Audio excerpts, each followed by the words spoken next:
Consulate and 100 Years exhibit highlights some of the important milestones in the Mexican and Mexican-American experience in Houston. Featured archival materials come from a variety of collections housed at the Houston Metropolitan Research Center, from community newspapers to personal family records. Mexicans and Mexican Americans share a century of stories, and not one single photograph or document can capture the spectrum of experiences of these two populations, whose histories are inherently distinct and yet so deeply tied. A dive into this past offers opportunity to reflect on the shared hardships and successes that transcend generations, language, and nationality. 100 years ago, the Consulate General of Mexico was established in Houston on November 20th, 1920. To commemorate this special anniversary, we present a selection of historic images and documents celebrating and paying homage to the long history of Mexicans and Mexican Americans in the Bayou City. These are the people and the stories that connect Houston and Mexico.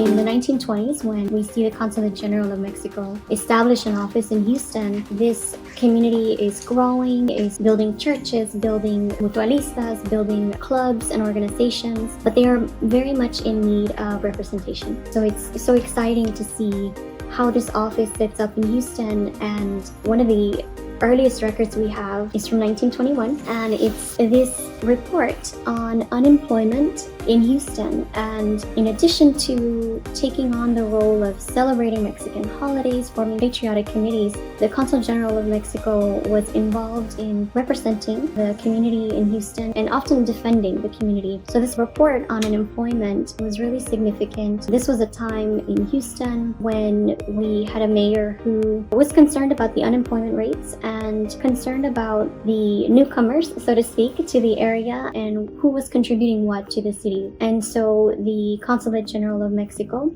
took it upon themselves to create this report and really get to the facts. Look at the numbers. Who is in Houston? What are the Mexican community contributing? What areas of work? And what is the needs of this community? So they created this amazing survey, and we have it in the archive among all of these other records. And again, this is 1921, and so it really shows the beginnings of their role in Houston and the important role in representation for our community here that was rapidly growing and establishing themselves here.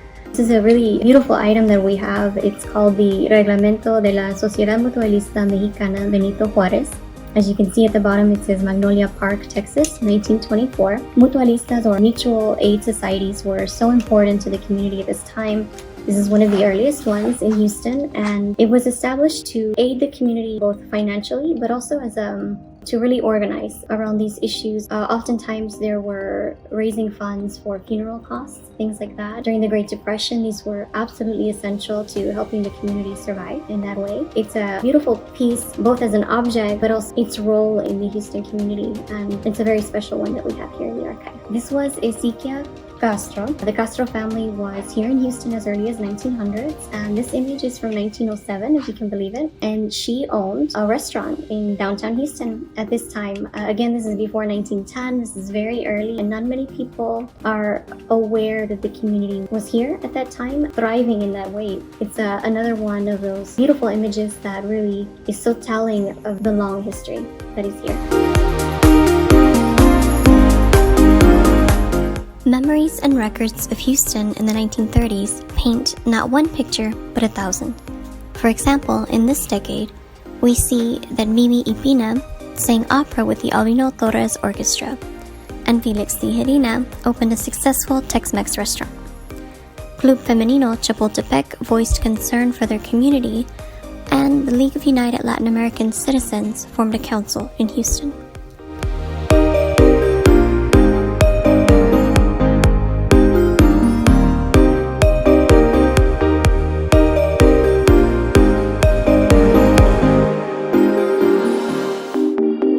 When the U.S. declared war in 1941, thousands of Latinos were among those that rushed to enlist.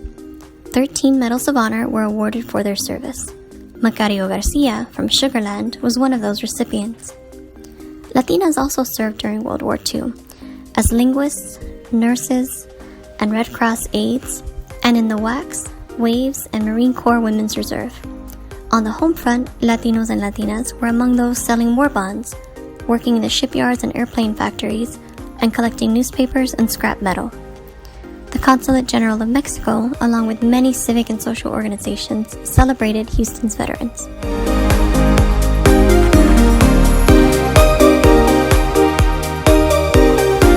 Talking about the 1950s, there's a wave of Mexican American generation, and it is through a lot of the civic organizations and clubs and offices like the Consulate General of Mexico that are really spearheading any sort of patriotic celebrations or spearheading action on certain issues. And this particular Chronicle article highlights a meeting of the League of United Latin American Citizens where we see the Consulate General of Mexico attend. They quote several people, but they quote the Consulate General of Mexico as saying, "Diplomatic protocol prevents me from speaking on behalf of the American-born citizen of Mexican heritage, but I take a serious interest in the issues of the Mexican American community," which is in fact why he was there at this meeting. And so it's a really interesting look at how these communities were working together, finding space in Houston, a Houston that was growing and changing, a demographic that was changing. And so we have this printed in the Houston Chronicle, so you have Houstonians in the 1950s seeing coverage of this kind of relationship, and it's a really interesting moment. During the 1960s, archival documents and photographs show Mexican American Houstonians rallying to elect the national president, marching for farm workers' rights, forming institutes, publishing community newspapers, and experiencing their own version of the Chicano movement. Archival records and oral histories show a multitude of perspectives in action.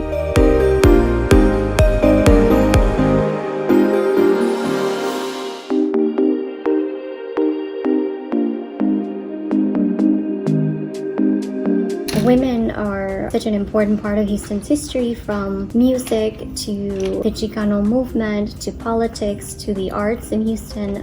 This amazing photo of Ventura Alonso. She's from Magnolia Park, and she was known as the Queen of the Accordion, and she was one of the earliest, if not the first, female accordion players to record music. She really was a special figure in a male-dominated industry of music. Then we have this great photo. You see several ladies dining at the Rice Hotel, circa 1950s. These are the ladies of the LULAC organization, League of United Latin American Citizens, and we have a great collection from Carmen Cortez, and it's full of images of the ladies getting together for different causes at their conventions and lunching at the Rice Hotel. They were a significant part and overshadowed by the other organizations.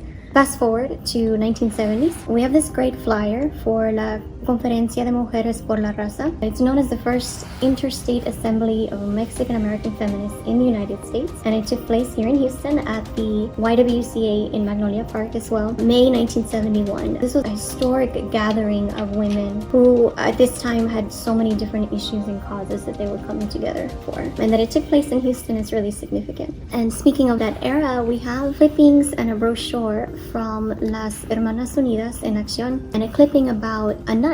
Sister Gloria Gallardo received a lot of attention for being an activist and a nun at the same time. And then we have from 1980s and 1990s these really great pieces showing other firsts in Houston's history, spearheaded by women. In 1980s, Dr. Dorothy Caram, who was the president of the Institute of Hispanic Culture at this time, and created the first Dia de la Hispanidad at Miller Outdoor Theater, which is so significant to place the culture in such a platform as Miller Outdoor Theater. As you know, the attendance reaches thousands. And in that first year, in 1983, she actually brought Cantinflas to the stage. That was really impressive, and just speaks of her role in Houston's history in really bringing the arts to Houston and showcasing the heritage. And then we have this clipping from 1992. This is Gracie Saenz, who was the first Latina elected into the City Council of Houston. She later ran for mayor. Another woman really making waves in the City of Houston and the mayor's office. So combined from Ventura Alonso to Dorothy Caram to Gracie Sines to Sister Gallardo, all of these women really had different moments in Houston's history impacting a variety of areas, bringing their culture, their skills, their knowledge, and contributing to Houston's history. These are really exciting pieces. They are so different, but there's that common thread of women in Houston's history, which is really great. So this is an article from the 1980s when there was a street in Houston that was renamed in honor of Macario Garcia. So you can drive down Macario Garcia today, and it's this fast forward to the 1980s and this moment of really trying to bring the history and these recognitions and these stories and these names of people to be part of the landscape of Houston, literally changing a street so that you have to say Macario Garcia, you have to say his name, and you have to understand what he meant and what he symbolized as a Mexican-American war hero, as the article calls him. It's another special moment in history, and all of this, they tie together to represent all of these contributions from this community over the years and the recent efforts trying to recognize that history in these very special and public ways, just like this digital exhibit that we have. Our archive has just a small number of items from recent decades, like the 1990s. However, the items available reflect the continued efforts for Latino representation from city government to the arts. This is a really special image. It features 4 Mexican-American women. They are walking down Main Street, downtown, in 1942, and they are selling war bonds for World War II. They are an interesting group of young women who are part of a club called Club Femenino Chapultepec at this time. It was a unique organization, the first of its kind in the city for young Mexican-American women who wanted to organize together for social reasons, but also to work on behalf of other issues that were important to them, and one of them was supporting the war effort and supporting the troops, including the many Mexican Americans that served from Houston during this time. It's Mexican American women, it's downtown Houston, it focuses on veterans. There's a lot going on in this one tiny image, so it is really special.